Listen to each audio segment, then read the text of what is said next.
Jessica Mila akhirnya resmi menikah dengan sang kekasih, Yakub Hasibuan. Lantas ada yang menarik di acara pemberkatan mereka berdua yang berlangsung pada Jumat 5 Mei kemarin.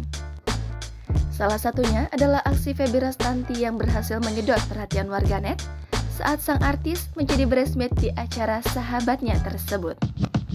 Bagaimana tidak, Feby tampak selalu berusaha berada di sisi Jessica sejak awal prosesi pernikahan berlangsung. Hal ini lantaran ia selalu siaga untuk membantu angkat gaunnya Jessica Mila selama acara berlangsung. Bahkan bila Feby berada agak jauh dari Jessica Mila, maka ia langsung berlari menghampiri sahabatnya tersebut guna menata gaun sang pengantin.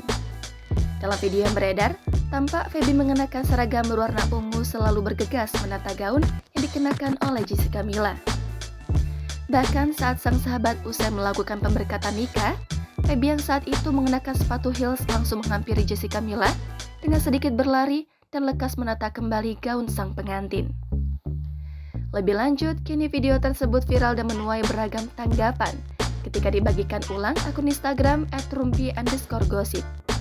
Banyak dari netizen tampak melayangkan pujian atas aksi gercep Feby selama menjadi bridesmaid di pernikahan Jessica Mila.